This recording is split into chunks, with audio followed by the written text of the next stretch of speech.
Hello everybody and welcome back to the internet's best reactions to the Belgian Grand Prix. Now, we're not going to dive straight into reactions because of what happened on Saturday where we unfortunately lost the F2 driver Antoine Hubert. Now, before we dive into a few tributes for this driver, I think Lewis Hamilton summed up this whole situation pretty perfectly.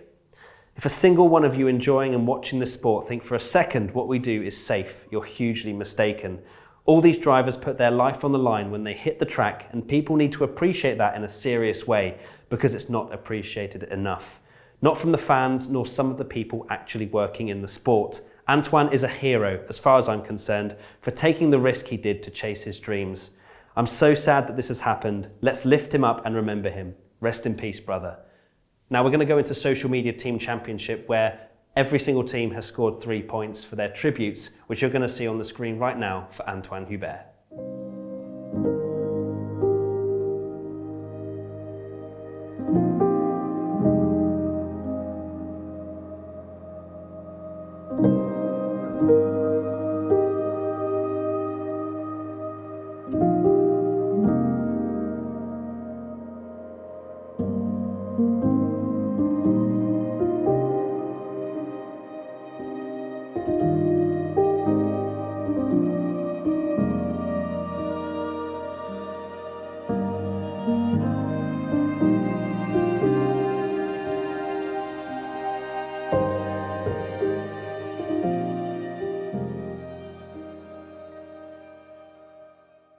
Some lovely tributes up and down the paddock for a man that was not only talented but also extremely liked, and he will be sorely, sorely missed. Rest in peace, Antoine Hubert. Now, before we go into your reactions, let's get a few key highlights from the Belgian Grand Prix.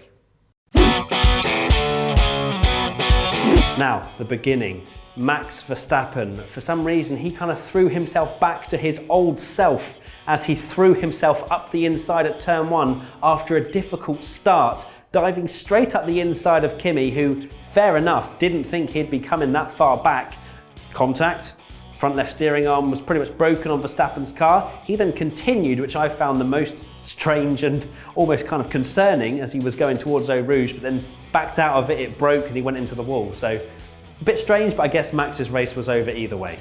Another man that got hit was Daniel Ricciardo at turn 1 by Lance Stroll. He went up in the air just a little bit, not as much as Kimi Raikkonen, but that forced him onto a terrible strategy where he was out for absolutely ages and he was just getting passed left, right and centre by the end of his stint. But Renault were looking pretty good as an overall package, so you've got to say it's a positive for them. Turning our attention to the front now, it was Mercedes versus Ferrari, but Ferrari were the ones with the better package. You had Leclerc out in front, but there was that very strange moment where he just stayed out when Vettel pitted, I think, lap 15, which we did think was a little bit early, but at the same time, they kept Leclerc out, they kept both Mercedes out as well, and I was like, oh no, Vettel's now in the next lead, and I was sat there kind of sweating, kind of very concerned about what Ferrari were doing, but it turned out to be okay. Vettel had to be turned into a Bottas, a number 2 driver, and the wingman for Ferrari. Another man to watch in the Belgian Grand Prix was Alex Alban, who started P17, so he could only really go forward. But the first sort of 10-15 laps, I was kind of sat there thinking, okay, Alban sat there in about 13th, 14th, struggling to get through the cars ahead in the midfield, but then he just started to make loads of progress in the middle of the race and ended up P5 after Lando retiring. So you have to say, with some awesome moves, especially around the outside of Danny Ric, that Alban has probably impressed quite a few Red Bull top dogs. But the main thing was the tension the last few laps had to offer, with Hamilton, who got through on Vettel eventually with around 11 laps to go, I think it was, and he was chasing down a 7-second lead to Leclerc on, I think, 1 lap fresher tyres, but the Mercedes was so much quicker towards the end of that stint. The Ferrari clearly struggling for tyre wear, and then it was getting to the last lap. And Leclerc was about a second, 1.5 seconds maximum ahead of Hamilton, but he just didn't manage to get into DRS range, and Leclerc came through the bus stop chicane for the 44th time, because it's Hamilton's number, and won the Belgian Grand Prix, his first Grand Prix victory. And you have to say, although it was mixed emotions with what happened the day before, it was almost a fitting winner with Leclerc winning, a close friend of Hubert, and it was quite a nice touch, especially when Leclerc got out of the car and pointed straight to racing for Antoine. And his very calm and composed words after he'd just got out of a 44-lap Formula One race was something to behold. As you may be able to tell, we've mixed up a few things for Internet's Best Reactions, so let me know what you like and don't like. I'm sure you will in the comments. But we're going to dive now into the best hashtag WTF1 posts from the weekend. So let's get into the first one from @FabianGaming73. Verstappen crashes. That was a little bit, what we call extravagant, very aggressive from Verstappen. We haven't seen that for probably 20, 21 races. His top 5 finishes are now over, but he dived up the inside of Kimi Räikkönen and it ended very swiftly. @Xander_MM24, me and fellow Verstappen fans watching the start of the Belgian Grand Prix. I wonder how many fans actually left at the start of that race, because there was a lot of orange and, well, were they just there to see Verstappen or did they stay for the race? Because it was a pretty good one. @Sax Garçon, Mercedes create a strategy not fully favouring Hamilton. We've seen a lot through this season, and I think through Hamilton's career. You know, he is very quick to criticise a strategy that he doesn't think in his head was the best one at the time. However, it has seemed to work out quite a lot, especially this season. So maybe Hamilton doesn't need to, just kind of jump the gun, because Mercedes have got it pretty right when it comes to pitting him on an alternate strategy. @Websettle, that's an interesting name to say. This Gasly bloke is doing really well, love a typo, really well. Wonder if we will ever see him in a Red Bull. What is it with Gasly? He just, for some reason, goes back to Toro Rosso and has pace again. It's a miracle. It's like the car is made for him at Toro Rosso and then completely not with Red Bull, which actually might be the case. It may not just suit his driving style. But Gasly, a decent performance, so good job, sir. And finally, my favourite hashtag WTF1 post of the weekend has to be this one, @SmidSuzuki. All those fans applauding during lap 19. Goosebumps. Rest in peace, Hubert. It was special. It was tear-jerking, it has to be said. Yeah, different energy today with Internet's Best Reactions. I apologise if this is not for your liking, but it just doesn't feel right otherwise.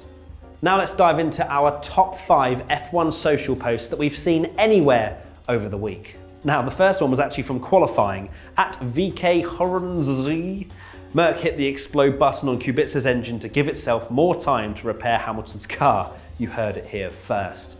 The amount of smoke, I don't think we've seen that amount of smoke for so many years, especially since the hybrid era. You don't usually see an engine explode like that, but Kubica decided to let off a serious smoke screen.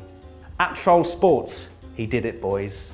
Vettel played a beautiful Bottas, it has to be said, the wingman of dreams, as he held off Hamilton, who was on a charge on not really much fresher tyres. I think 1 lap fresher tyres compared to Leclerc, but he held him off all the same. I saw some people complaining and saying, why was Leclerc let through? Vettel could have won the race. He absolutely could not have won that race. Leclerc was the only Ferrari driver, especially with Vettel's strategy, which was completely hindered by the fact he had to pit early. So great gif. It's not a gif, it's a meme, it's a picture, but good one nonetheless. Another quite cool picture is from @the_lollipopman. And well, you can just read that for yourself. It's another sort of vision of the race that this person has had. I just love the little sort of things that you can read, like straight line speed with the shield he's holding up and the axes which have like DRS and downforce. Good job. Another one from qualifying, F1 Ita memes on Instagram. There's not really anything to read, it's just the fact that Leclerc got pole by 7/10 and then just some pretty funny pictures, so yeah, good one. And finally, blue flags with a 1, F1 Ags, blue F1 Ags.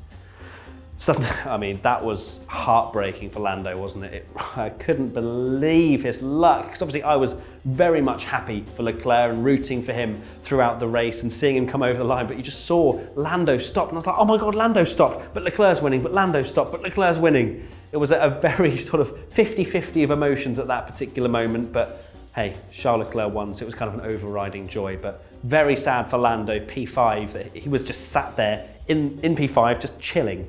He had his best result coming for him, but one lap, that's all that was left. Right, that is it for the internet's best reactions to the Belgian Grand Prix. I think times like this, us as a motorsport community, we come together as one, and it's really beautiful to see, it has to be said. Now I'm going to leave this episode on this tweet. That's what is so awesome about motorsport. No matter what happens, we stick together. Fans pay their tribute to Hubert, putting their ticket for the Saturday next to a candle and some letters. We'll see you soon.